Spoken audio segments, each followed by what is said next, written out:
this is Nikki, and I'm here to share the messages that I get from Spirit and from all of our higher selves that are helping us on this journey to unconditional love. And so, this message today is a message about how to just let go and let everything happen for a reason. And the other thing I'm going to do is I'm going to read this article which somebody from the grid sent me. Thank you very much. It is by the Elephant Journal. It's by a lady called Katie Rose. And why I knew I had to share it is because it's got 4, which is grounding the energy, 69, which is the divine mirror. So I know that this is the message for today, because the other thing that I'm going to do is I'm going to share a card which is from the Golden Path, Wisdom of the Golden Path, to help us. So I'm going to pick one of these cards, which are just gorgeous. But first I'm going to read out this article because I feel that it is necessary today. So, along this journey you'll find that it's necessary to let things go, and simply for the reason that they are feeling heavy. So no matter how hard we try, we can't outrun what is truly meant for us. What is known as the twin flame relationship is, for many of us, occurring more and more frequently as our planet experiences a painful awakening and shift from old paradigms of relationships into a more open and honest kind of love. The twin flame connection is said to be the reunion of 2 souls that were split from a single source of energy, who then travel through many lifetimes until they are ready to reconnect. One of the most interesting yet often overlooked aspects of a twin flame relationship is the phase of the runner and chaser. During this phase, one soul will abandon the other, seemingly without notice or reason. The relationship seems to be over for good, and it very well may be. Letting go is also an important part of the path of love. The reality is twins can come back together in kindness and mutual respect, and begin to progress through the stages together. When the runner soul takes off, it is often done out of feeling overwhelmed and not worthy, or confused by his or her connection, a connection that feels markedly different than anything they've ever experienced.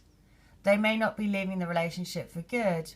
They may simply need the time and space to process their feelings. Yet the twin that is left behind may feel abandoned. When this runner and chaser phase begins, it's an ego trip for the chaser. So when the runner leaves, they can be relentless in their pursuit. The chasing isn't done out of the best interest of both souls, but rather because the chaser has their own issues surrounding abandonment, loneliness, and worthiness.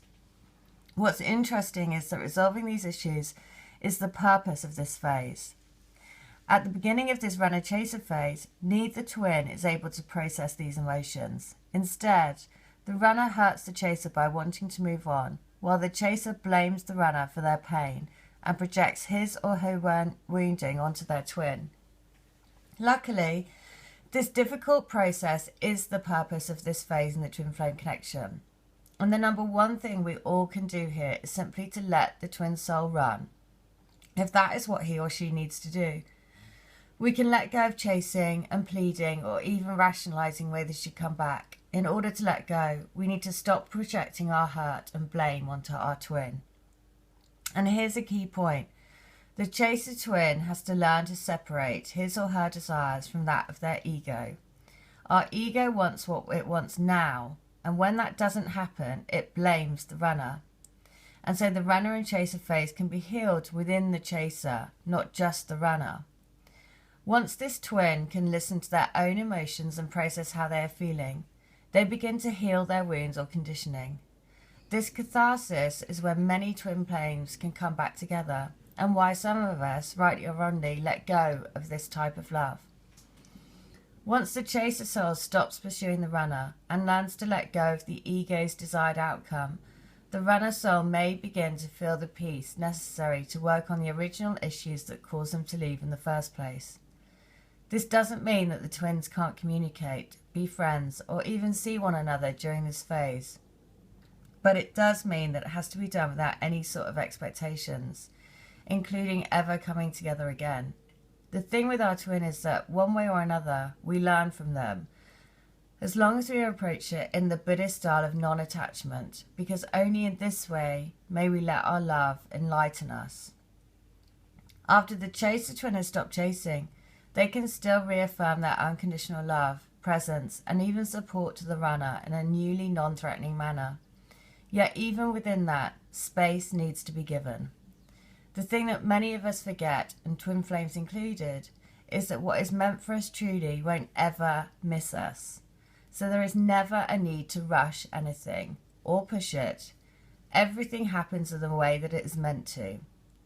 If twins can learn to lean into the spaces that this phase creates, instead of fearing the challenges that come up, then we may find that it is in these times of separation that the greatest amount of personal growth occurs. Because the biggest thing to remember during all of this is that things will unfold the way they are meant to.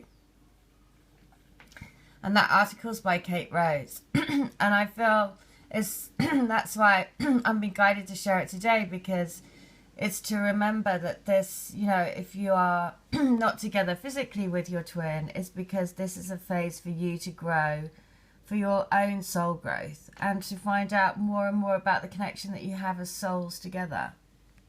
Which is why it's such a beautiful journey to discover more and more and more of who you and your twin are together. Okay, so the Golden Path card. Which one do you want to help us today? Ooh, cooperation. Look at that. Gorgeous. Okay, so cooperation. This is the guidance that we need for today. And it says, the missing ingredient in a current situation is cooperation. What you want to accomplish can be achieved provided you take other people's feelings, thoughts, and views into account. Because everything in this situation is so interwoven, there is no other way to create harmony. Try to see the best in others and consider their needs also. Everyone's view is valid, and your willingness to make room for everyone's interests will reap positive results. The people around you will be grateful, and your generosity will not go unnoticed. When everyone's views are acknowledged, they will cooperate with you, and you will achieve a positive result. And the affirmations are, I create harmony by taking into account the needs of others also. I cooperate with those around me and achieve my goals with ease. I see the best in others, and through this, I gain their respect. So I think there's definitely a message to see, to have this. I know that people are finding, that's tricky at the moment, some tricky times. What I can say is that from the healings that I'm doing, it is astounding to me how clearly our souls can talk. Basically, the messages can come through. I did a healing yesterday for a lady, and I saw her twin and his basically karmic partner in their kitchen rowing. And then he said to me, I just want to go riding out into the desert. And I saw a red desert. And but then his twin was waiting for him in the oasis, in the water, in a kayak. So water is always very symbolic, of emotions and being in the flow of love, basically. And when she came back to me, she said that, there's so many things because, her twin is always in the kitchen, and that she has witnessed them having arguments in the kitchen. And not only that, but his favourite thing is to go riding out into the desert because they live near a red desert. And I was like, no way, you're joking. And it just makes me realise, those connections are getting stronger and stronger and stronger. Which is why, I can see from doing the healings that we are moving up in this vibration. Everyone is. Because the ability to get messages, and particularly that I've done quite a few healings for that person, and that particular divine twin is just right there straight away, basically having a chat. And so that's what's happening. We're all rising up in this love vibration. So that's why it's really important to remember that if it's a tricky time at the moment, it's tricky for a reason, because you are letting go of everything that is preventing you from stepping forward and being more and more and more of your true self. And so that's why you have to see this phase as you're cooperating with your twin soul, and that you're doing it together, because teamwork makes the dream work. So I think this card is definitely about cooperating with the twin soul's energy, because if you have that sense of sort of, you know, a bit anger towards them, or a bit cranky towards them, then it really is about saying, no, don't do that, because this phase is meant for a reason, you know. This phase is about you going into your own soul, experiencing your own soul path together, for you to become more of the truest person of who you are. And so see it as a gift, and see that growth as a gift.